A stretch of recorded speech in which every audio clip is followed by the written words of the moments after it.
Lo anunciado, Carlos Gallardo está con nosotros, gerente general del Instituto Peruano de Economía, del IPE. Nos acompaña a esta hora de la mañana. ¿Cómo estás, Carlos? Bienvenido. Muy bien, muchas gracias, Carlos, por la invitación. El tema, por supuesto, tiene que ver con el informe del INEI. ¿Qué significa un aumento del 1.5 de pobreza monetaria, Carlos? Termina confirmando lo que esperábamos ya en la medida que tenemos un año 2023, pues tuvimos un año 2023 con una caída en la economía, una recesión, con estos efectos climatológicos, con una inflación que todavía terminó recién de entrar a rango meta este año, ¿no? Luego de 3 años, casi 3 años en niveles pues fuera de lo esperado, ¿no?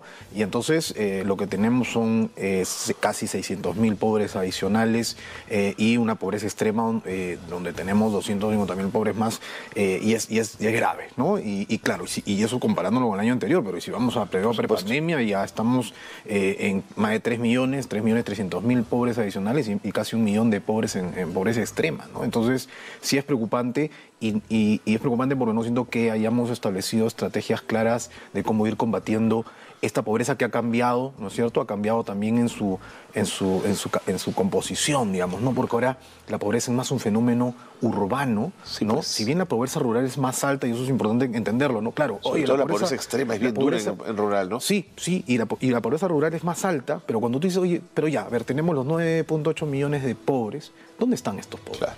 Están más concentrados en el área urbana. La zona periurbana Sí. de las grandes ciudades de costa, ¿no? Sí, y en Lima, ¿no? Lima es un caso, ¿no? Lima es una de las 7 regiones que incluso está peor que en el 2020 en un nivel de pobreza, y su pobreza se ha duplicado, ¿no? Era alrededor de 14% en 2019 y ahora es un poquito más de 28%. Tremendo. ¿No? Y es principalmente debido a la concentración de pobres en zonas urbanas. Entonces uno dijera, oye, pero están todos aquí, ¿no es cierto? Es como que el problema está aquí alrededor, no es que quiera buscarlo y cómo resolvemos y cómo llegamos. No, el problema está un poquito aquí. Ya desde el año pasado se empezó a cambiar, digamos, un poco el enfoque con pilotos del programa Juntos para combatir pobreza urbana, pero todavía estamos muy lejos pues, de una estrategia seria. De acuerdo. Fíjate que has dicho clima, inflación como elementos que explican este 1.5 de aumento de la pobreza monetaria, pero el gobierno dice las protestas. Digamos, es parte de, ¿no? O sea, yo creo que la conflictividad social, sin duda, casi para algunas regiones en la actividad económica es como si les hubiera caído una pandemia nuevamente. O sea, digamos, eso es innegable, que la conflictividad social y los aspectos que he mencionado han tenido un impacto en el empleo, en la inversión privada, en el empleo y en los ingresos de las personas, por eso hay más pobres. Ahora, dicho eso, la historia, digamos, no acaba ahí, ¿no? Los grandes determinantes de cómo cambia la pobreza son el crecimiento, ¿no? Y la inflación, Sí, ¿ya? Y el crecimiento es lo que he explicado, esto son cifras del Banco Mundial, 85% de la reducción de la pobreza en años anteriores lo explica el crecimiento. Entonces, cuando queremos ver por qué tenemos más pobres, en realidad hay que preguntarnos por qué tenemos cada vez menos crecimiento. Menos crecimiento, claro. ¿No? Y entonces nos tenemos que ir hacia un poquito más atrás. La pobreza caía en promedio 4 puntos porcentuales entre el periodo 2004 a 2013. En ese periodo la inversión privada crecía casi a 14% anual, ¿no? Entonces ese es el nivel de inversión privada que necesitamos si queremos tener tasas de crecimiento de 5%, 6% que nos permitan reducir pobreza de manera seria. No lo he escuchado a ningún economista, por eso te lo planteo, si el proceso migratorio venezolano complejiza también esta cifra. Yo creo que en la medida que... Yo creo que sí complejiza la forma en que vas a atender este fenómeno nuevo llamado pobreza urbana, ¿no? Yo creo que complejiza también el hecho de que hay ciudades que han visto impactadas su crecimiento demográfico y cómo se han establecido, digamos, población que no tenían, pues, digamos, en el radar, ¿no es cierto?, la velocidad en la que se podía incrementar esa presencia de ciudadanos que tienen demandas, como cualquier ciudadano, de agua, luz, conectividad, servicios en general, educación. Entonces, sí hay un impacto, digamos, importante sobre se habría un impacto importante sobre cómo el Estado se ha preparado para poderle prestar servicios que ya sabemos que no está bien, ¿no es cierto?, ese servicio, y bueno, ahora con una demanda adicional, si quieres... Claro, menos va a poder atender. Es algo retador. De acuerdo. ¿Cuánto debe ganar una persona para ser considerada pobre monetaria, Carlos? Mira, la pobreza monetaria se establece un umbral, ¿no es cierto? Ahora está alrededor de 450 soles, ¿no? ¿Promedio nacional? Sí, es un promedio, es una cifra nacional. Hay un umbral también para la pobreza extrema, y esa cifra se va actualizando, ese monto se va actualizando por persona cada año, ¿no? Entonces hay un crecimiento ahí, si tú ves esta serie a lo largo de los años va subiendo este monto bajo el cual se determina si una persona es pobre o no. De acuerdo, pero si la cifra es 440 y yo gano 500, no dejo de estar en una situación de altísima vulnerabilidad. Y ese arco hasta llegar a por lo menos 1.500 o 2.000 que garantice un sueldo medianamente digno, es un arco gigantesco, Carlos. Sin duda, sin duda. Ahí es donde entran estas definiciones, mira, de la importancia de tener clase media, ¿no? Y es una clasificación que usa el Banco Mundial. El Banco Mundial dice, oye, claro, lo mismo que has dicho tú. Y de repente tenemos y decimos, no como hemos dicho antes, oye, qué bueno, 1 millón de peruanos salieron de la pobreza. Oye, pero están ahí encimita, ¿no es ahí nomás, así es. Entonces son vulnerables. Okay. ¿No? Cuando realmente uno puede estar un poco más tranquilo de que estas personas no están tan expuestas a retornar nuevamente a la pobreza frente a un shock, es cuando alcanzan el nivel de clase media, ¿no? Y luego ya más arriba tienes clase alta. Entonces, esa es la clasificación que usa el Banco Mundial. La aspiración que podemos tener es a recuperar los niveles de clase media en el 2019, Carlos, que fue la primera minoría. Porque el Perú realmente llegó a tener, si hacemos memoria, se celebró que habían más clase media que pobres. Sí, señor. Y claro, el shock de la pandemia, ¿no es cierto? Y de la caída abismal, pues ya también de el crecimiento. ¿no y la cierto? crisis política. Y la crisis política de por medio, porque esa es la causa, digamos, detrás de la ralentización de la inversión privada, que luego deviene en una caída en el crecimiento. Entonces, esa serie de fenómenos es lo que termina por que tengamos una clase media todavía por debajo, ¿no? En ese 19 era como 40% clase media, ahora estamos en 33% y no se ha movido la clase media del año pasado a este año. Ok, no me quiero dar de latigazos, pero todos estos problemas son nuestros, los hemos generado nosotros, dependen de nuestra forma y nuestro comportamiento político, social, del comportamiento del Estado, o la variable exterior también ha pesado en este número. Mira, en estos últimos 2 años sí, yo creo que hay aspectos como el climatológico, ¿no? O sea, digamos, bueno, pero todos sabemos que siempre nos enfrentamos a ellos, ¿no? Y la guerra de... Sí. La guerra de Ucrania. Y la guerra de Ucrania y estos temas. Ahora, yo igual, incluso en esa situación, yo no creo que estemos, o sea, debe haber, y lo criticamos en su momento, debe haber un poco más de autocrítica del Ejecutivo, porque claro, está bien, los fenómenos están ahí, claro, pero cómo los enfrentamos depende de cómo estás tú. Sabiendo que vienen además, Carlos, que no son sorpresa, ¿no? Y no puedes decir, no es mi responsabilidad, son fenómenos externos. Sí creo que hay una responsabilidad, pero claro, yo creo que lo más grande, el determinante más grande tiene que ver con la conflictividad política y social que vivimos desde ya 8 años por lo menos, que nos ha costado pues congresos, presidentes, ¿no? Y eso... En ese entorno no hay inversión privada que realmente se pueda consolidar. Estamos perdiendo vientos favorables externos, así como tenemos los vientos favorables negativos, si quieres. Así es. Tenemos los positivos también. Los precios de los minerales están... Sí, y que se anuncian alzas mayores todavía, ¿eh? Están volando, ¿no es cierto? Y no hay el nivel de inversiones que teníamos hace 10 años. Pena, qué pérdida de oportunidad, ¿no? Y nosotros hemos hecho estimaciones, por ejemplo, hay 4 grandes actividades que pueden, en el más corto plazo... En el corto plazo, mover la rueda. Mover la rueda, ¿no? Una y principal es la inversión en minería. En minería, ¿no? Eso está clarísimo. Lo que hemos visto es con esta cartera, el IPE estimado, pues que podríamos volver a tener esta caída de 20 puntos en la pobreza que se tuvo en el periodo de mayor boom minero. ¿Con cuántos proyectos? ¿No? Si logramos concretar, hemos visto la cartera actual, ¿no? Hay 30 proyectos que de aquí al 2040 podrían permitir en 16 años retomar esa zona creciendo, porque hay un impacto importante en la minería y tenemos que reconocer eso, es vital. Una segunda actividad es los proyectos de irrigación. Mira la cantidad de proyectos de irrigación que tenemos, están avanzando ahora después de mucho tiempo, algunos de ellos, hay pero otros muchos que todavía 30 o 40 años en llegar. Es increíble, ¿no? Majestívas está paralizado 5 años, ¿no? Y está ahí. Entonces, si tú sumas todos los proyectos de irrigación, podrías más que duplicar... Ampliar la frontera agrícola, claro. ¿Cuánta gente más podría incorporarse en el agro. Más del 30% de la ciudadanía está dedicada al agro. ¿Cuánta más gente podría incorporarse en esas actividades? Y la agroexportación moderna mueve PBI un montón. Los salarios que se pagan son incluso el triple, ¿no es cierto? Han crecido el triple en los últimos 15 años, han crecido el triple versus los salarios que recibe la agronomía más tradicional. De acuerdo, bueno, el apóstrofe es mío, no te preocupes. O sea, a lo que voy es que si logramos ir pasando de la agricultura tradicional a la a incorporar lo que muestra la evidencia es que los salarios son mucho más altos, han crecido más en estos últimos 15 años. Una tercera actividad es el turismo, ¿no? O sea, es inadmisible, inaudito que no podamos recuperar nuestra cifra de turismo, no recuperamos los empleos en turismo todavía prepandemia. Pero ahí hay servicios que mejorar grandemente, Carlos. Y hemos perdido la oportunidad porque en los años en los que no teníamos tanto turista, ¿no es cierto?, en que cerramos la economía, ahí es donde tendríamos que haber pues, reparado los accesos, en fin, ¿no? El turismo es una fuente importante de empleo de la gente, está a nivel nacional de manera transversal, donde vayas, hay alguien... Hay algo que ver en el Perú, así es. Así es. Sí, y entonces evita. Y lo último es el gas.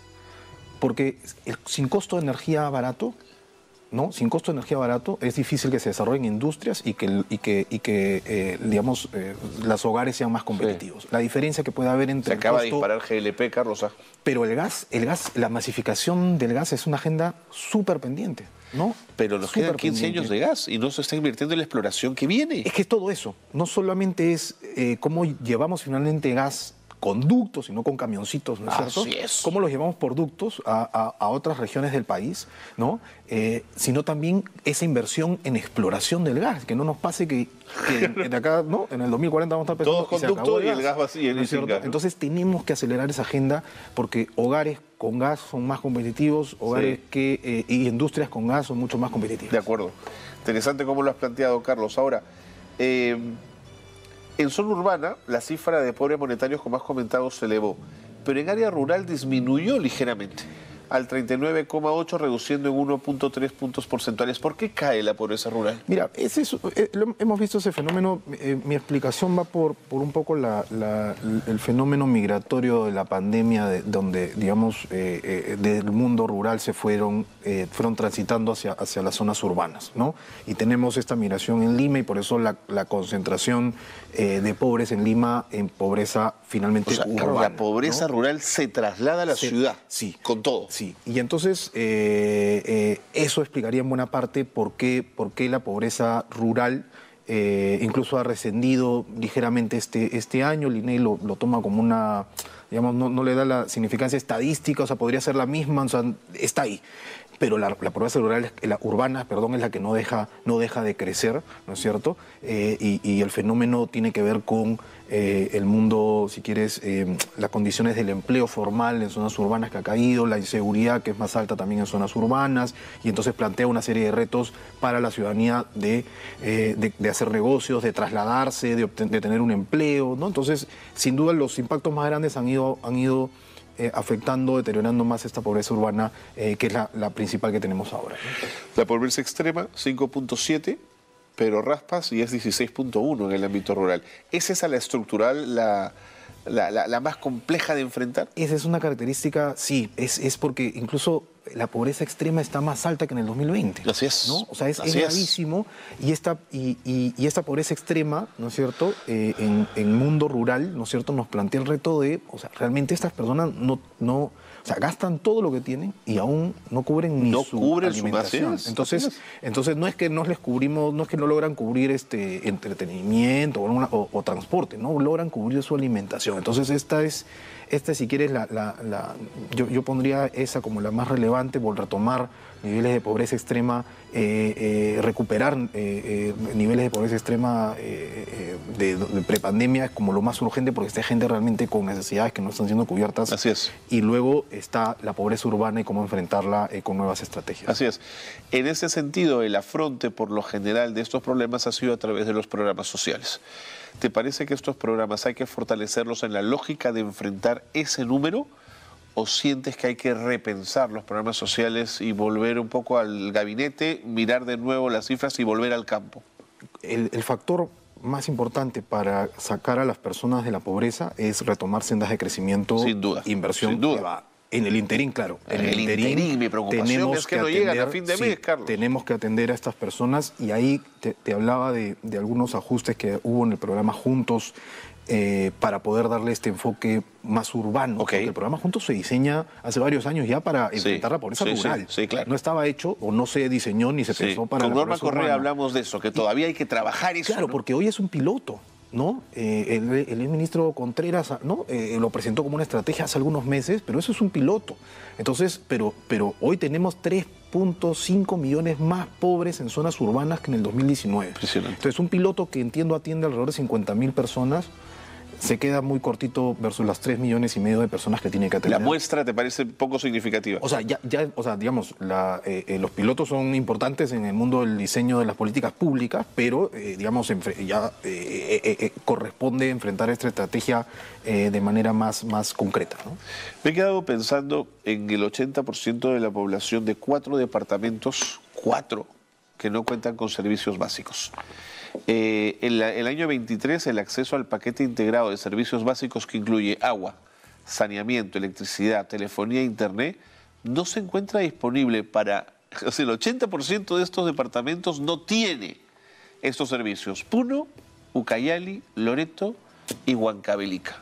Huancavelica siempre está entre estos 4. Mira, las 5 regiones más pobres del país, salvo Huánuco, me parece, son las mismas hace 20 años. Increíble. ¿No? Ahí está Puno, está Loreto, que has mencionado, Huancavelica, y ahí había un cambio entre Pasco y Cajamarca. Y las déficits que tú mencionas... no está Purímac por un par de minas, sí, pero...